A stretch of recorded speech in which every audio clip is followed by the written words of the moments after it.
अभी मैं आपको क्या बता रहा हूँ, अभी मैं आपको क्लासिकल स्टोरी बता रहा हूँ अबाउट करंट, इलेक्ट्रिक करंट की। तो जब देखिए साइंटिस्ट लोग ने सबसे पहले क्या किया कि एक इलेक्ट्रोस्टैटिक्स कंडक्टर लिया। तो उन्होंने इलेक्ट्रोस्टैटिक कंडीशन में सबसे पहले कोई भी इलेक्ट्रिक फील्ड अपनाया नहीं, यानी कोई भी पोटेंशियल नहीं दिया।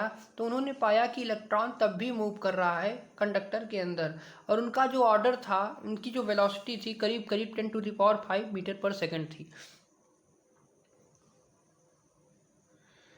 अब देखिए फिर उसके बाद उन्होंने वहाँ पर क्या किया, उसको जो कंडक्टर था उसको इन्होंने पोटेंशियल प्रोवाइड कर दिया, यानी जो कंडक्टर था इस पे यहाँ पर उन्होंने पोटेंशियल प्रोवाइड कर दिया। तो जब इसको उन्होंने पोटेंशियल प्रोवाइड किया, यानी जब इसको बैटरी द्वारा कनेक्ट कर दिया गया, तो जब इसको बैटरी द्वारा कनेक्ट कर दिया गया तो यहाँ पर इलेक्ट्रिक फील्ड भी जनरेट हो गई, यानी यहाँ पर एक्सटर्नल फील्ड भी आ गया। तो उन्होंने देखा, तो उन्होंने क्या पाया, तो अब इसको यहाँ पर लिखते हैं। यानी शुरुआत में हमने क्या कहा, शुरुआत में हमने कहा कि हमने एक इलेक्ट्रोस्टैटिक्स कंडक्टर लिया और उसको कोई भी हमने वहाँ पर इलेक्ट्रिक फील्ड या एक्सटर्नल एजेंट की सहायता नहीं लिया, तब भी हमने देखा कि इनसाइड द कंडक्टर जो इलेक्ट्रॉन है तब भी मूव कर रहे हैं, और इनका ऑर्डर कम से कम 10⁵ मीटर पर सेकेंड था। लेकिन जब हमने इन्हीं इलेक्ट्रोस्टैटिक्स कंडक्टर को जब हमने बैटरी प्रोवाइड किया, तो वहाँ पर हमने देखा कि जो चार्ज अकुमुलेशन था, यानी जो चार्ज इकट्ठा हो रहे थे वो अचानक से क्या हो गया, स्टॉप हो गया। अकुमुलेशन जो था वो स्टॉप हो गया। यानी सबसे पहले जब हमने यहाँ पर अक्रॉस वायर या कंडक्टर हमने क्या कर दिया, एक पोटेंशियल प्रोवाइड कर दिया।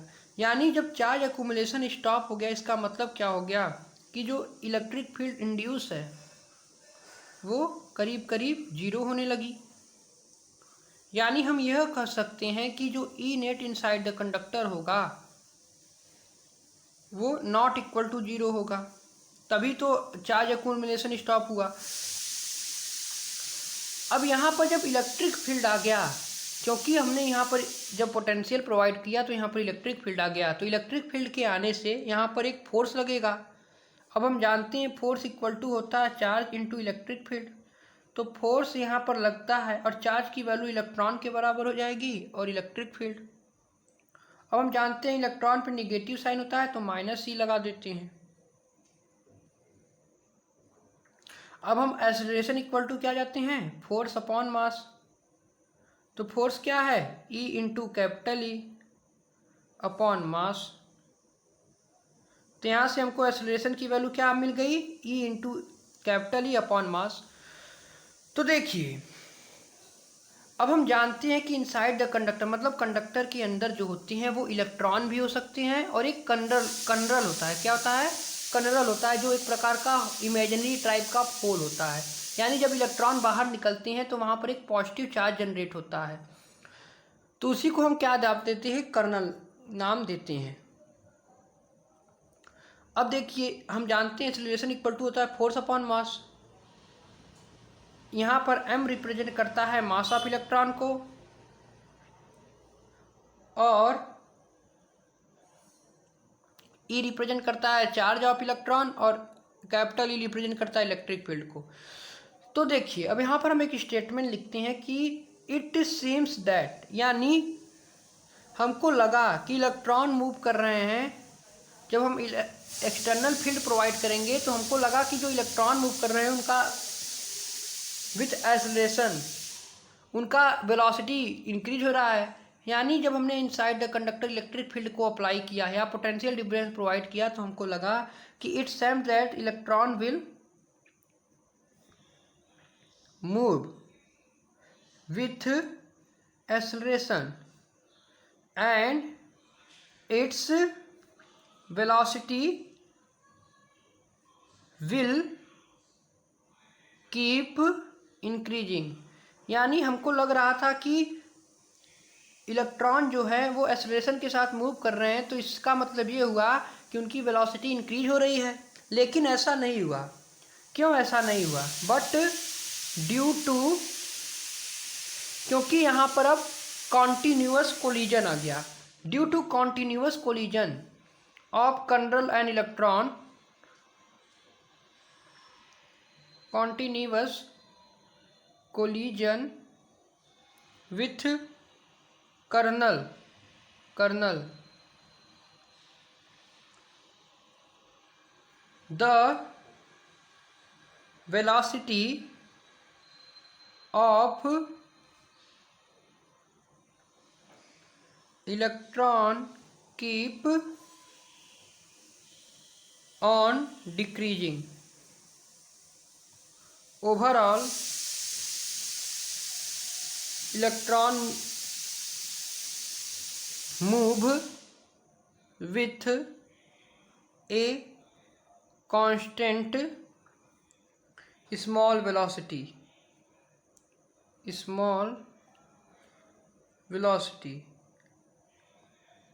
in the direction opposite to electric field। External electric field भी कह सकते हैं आप।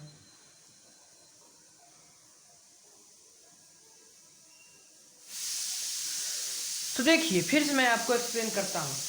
यानी जब हमने ये हमारा आइसोलेटेड इलेक्ट्रोस्टैटिक्स कंडक्टर था, जब इसमें हमने पोटेंशियल डिफरेंस प्रोवाइड किया तो हमको लग रहा था कि यहाँ पर तो एक्सेलरेशन आ गया है, जिस कारण से वेलोसिटी तो इनकी इंक्रीज होती है। लेकिन क्या हुआ, क्योंकि यहाँ पर कॉन्टिन्यूअस कोलिजन होने लगा। कॉन्टिन्यूअस कोलिजन के साथ जो कर्नल होता है वो क्या किया, इलेक्ट्रॉन की वेलोसिटी को क्या करने लगा, डिक्रीज करने लगा। यानी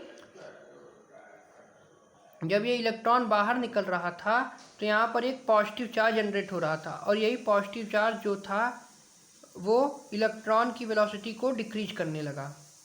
इसी को हमने क्या नाम दिया, इसी को नाम दिया हमने कर्नल। तो इससे हमको ये लगा कि जो इलेक्ट्रॉन जो मूव कर रहा है वो कांस्टेंट या स्मॉल वेलोसिटी से मूव कर रहा है, और वो जो कांस्टेंट और स्मॉल वेलोसिटी से इलेक्ट्रॉन मूव करता है opposite to direction of external electric field, उसी को हम नाम देते हैं ड्रिफ्ट वेलोसिटी। उसी को हमने क्या नाम दिया, ड्रिफ्ट वेलोसिटी। ड्रिफ्ट वेलोसिटी इसका मतलब होता क्या है? तो मैंने आपको शुरुआत में क्या बताया कि जब हमने इलेक्ट्रोस्टैटिक्स कंडक्टर लिया तो इलेक्ट्रोस्टैटिक्स कंडक्टर में जब हमने कोई भी इलेक्ट्रिक फील्ड अप्लाई नहीं किया, यानी कोई भी एक्सटर्नल एजेंट प्रोवाइड नहीं किया, तो हमने देखा कि इलेक्ट्रॉन मूव कर रहे हैं, यानी चार्ज अक्यूमुलेट हो रहा है, इलेक्ट्रॉन मूव कर रहे हैं, और उनका ऑर्डर कितना था, 10⁵ मीटर पर सेकेंड था। लेकिन जब वहाँ पर हमने एक्सटर्नल एजेंट का प्रयोग किया तो वहाँ पर हमने देखा कि चार्ज का अक्यूमुलेशन जो था वो स्टॉप हो गया। जब चार्ज का अक्यूमुलेशन स्टॉप हो गया तो वहाँ पर जो इलेक्ट्रिक फील्ड इंड्यूस है वो करीब करीब 0 के बराबर हो गई। यानी हम यह बोल सकते हैं कि इलेक्ट्रिक फील्ड नेट जो था वो नॉट इक्वल टू 0 था, और m क्या था यहाँ पर, electric field inside the conductor not equal to 0 था। फिर हमने क्या कहा, हमने एक स्टेटमेंट आपको बताया कि हमको लग रहा था कि जो इलेक्ट्रॉन है वो मूव कर रहे हैं विथ एक्सेलरेशन और उसका वेलोसिटी इंक्रीज कर रहा है, लेकिन but due to continuous collision with kernel, यानी जब इलेक्ट्रॉन बाहर होता है तो वहाँ पर एक कर्नल जनरेट हो जाता है, तो वहाँ पर इलेक्ट्रॉन फिर जाकर क्या हुआ, वहाँ पर कोलाइड किया, तो उसको कोलाइड करने से उनकी वेलोसिटी मतलब धीरे धीरे कम होने लगी और इनकी वेलोसिटी करीब करीब बहुत स्मॉल हो गई। और वही जो इलेक्ट्रॉन मूव कर रहे थे विथ कांस्टेंट स्मॉल वेलोसिटी को, जिसका डायरेक्शन अपोजिट था एक्सटर्नल इलेक्ट्रिक फील्ड के, उन्हीं को नाम देते हैं हम ड्रिफ्ट वेलोसिटी। तो यही होता है क्या, ड्रिफ्ट वेलोसिटी। इनका ऑर्डर होता है 10⁵ मीटर पर सेकेंड।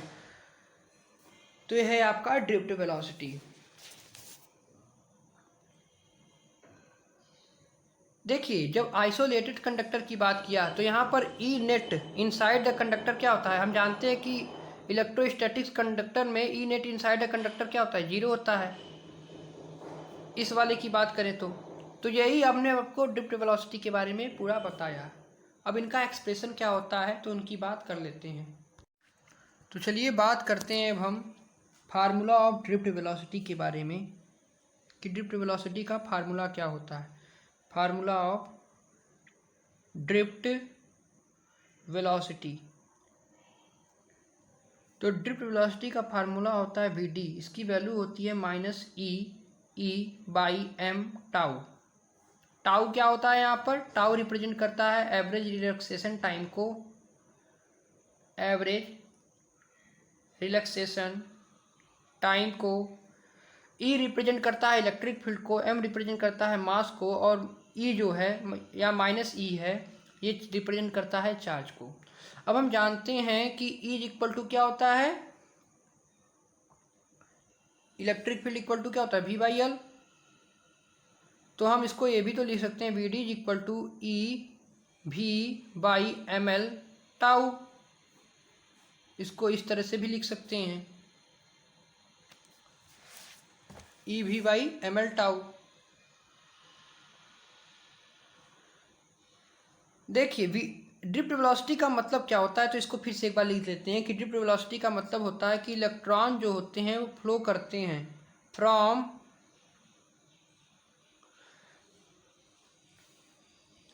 अब देखिए यही जो वी डी है इसी को रिप्रेजेंट करते हैं ड्रिफ्ट वेलोसिटी से।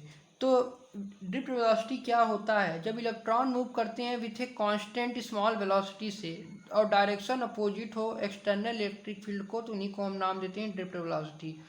यानी जैसे इलेक्ट्रॉन आया और वहाँ पर एक देखा कर्नल है, तो उससे टकराने के बाद उसकी जो वेलोसिटी थी, जो पहले थी वेलोसिटी, वो कम हो गई, और वही जो कम हो गई फिर उसके बाद जो आगे बढ़ते हैं उन्हीं को नाम देते हैं ड्रिफ्ट वेलोसिटी। यानी उनकी वेलोसिटी में अचानक से कमी आ जाना, उन्हीं को नाम देते हैं ड्रिफ्ट वेलोसिटी। अब यहाँ पर क्वेश्चन अराइज होता है कि जो इलेक्ट्रॉन का फ्लो होना चाहिए वो कहाँ से होना चाहिए, हायर से या लोअर से, यानी जो इलेक्ट्रॉन का फ्लो होना चाहिए वो किस डायरेक्शन में होना चाहिए। तो आप नोट कर लीजिए, जो इलेक्ट्रॉन यहाँ पर फ्लो करते हैं वो लोअर पोटेंशियल से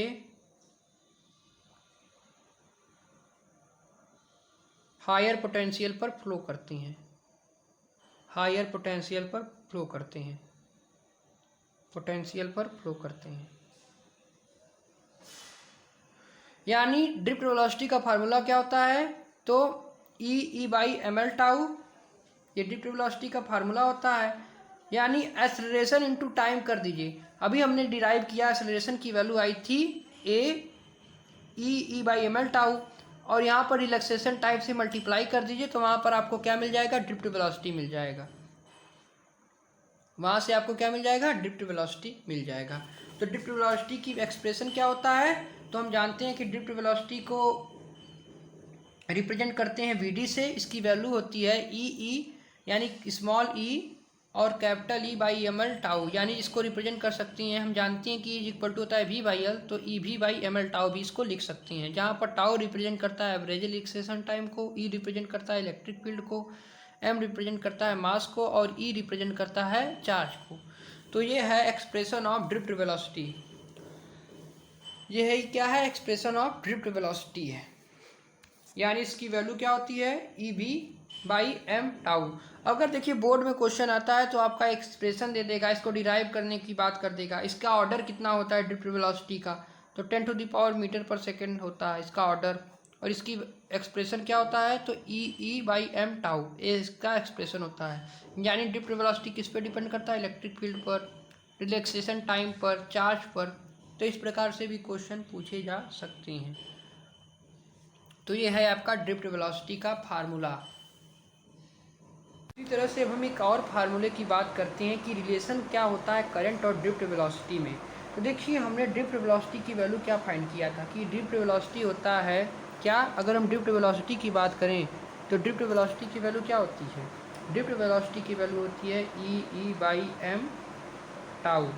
ये ड्रिफ्ट वेलोसिटी की वैल्यू होती है। अगर इनको इन टर्म्स ऑफ पोटेंशियल लिखना चाहें तो हम क्या लिख सकते हैं, इसको अगर हम आगे लिखना चाहें तो V D is equal to लिख सकते हैं E V by M L tau, in terms of potential आ गया। तो यही क्या है, ये ड्रिफ्ट वेलोसिटी की वैल्यू होती है। तो देखिए करंट और ड्रिफ्ट वेलोसिटी में क्या होता है अंतर, देखिए तो करंट और ड्रिफ्ट वेलोसिटी में रिलेशन क्या होता है, तो करंट और ड्रिफ्ट वेलोसिटी में रिलेशन होता है कि हम जानते हैं कि आई इज इक्वल टू होता है D Q by D T. तो इनकी जो वैल्यू आती है करंट और ड्रिफ्ट वेलोसिटी का जो रिलेशन होता है वो बनता है आपका V D E N A. यही क्या है, relation of current and drift velocity है। इसको हम शॉर्ट में वीना भी कह सकते हैं। यानी relation of current and drift velocity क्या होता है, V D E N A, और वी डी की वैल्यू होती है ई बाई एम टाउ, या इन टर्म्स ऑफ पोटेंशियल लिखना चाहें तो लिख सकते हैं E V by M L tau. और relation of current with drift velocity क्या आता है, I equal to V D E N A. N क्या है, number of free electron per unit volume, A है area of cross section, E है electron, we D है आपका drift velocity. अब यहीं से आपका ओम्स लॉ जो है वो प्रूव होता है कि ओम्स लॉ में जो रो की वैल्यू होती है हम कैसे ज्ञात करते हैं, अब हम उसको नेक्स्ट वीडियो में पढ़ेंगे। तो रिलेशन ऑफ करंट और ड्रिफ्ट वेलोसिटी क्या होता है, V D E N A. अब इसका एक डेरिवेशन होता है, तो मैं उसको एक दिन आपको उसका भी वीडियो मैं आपको अपलोड कर दूंगा। तो आई होप ये वीडियो आपको पसंद आया होगा। तो आज हमने क्या सीखा, आज हमने सीखा कि ड्रिफ्ट वेलोसिटी क्या होता है, ड्रिफ्ट वेलोसिटी की क्लासिकल स्टोरी सीखी, ड्रिफ्ट वेलोसिटी का एक्सप्रेशन सीखा, फिर relationship between current and drift velocity को सीखा जिसकी वैल्यू होती है वी डी ई एन ए।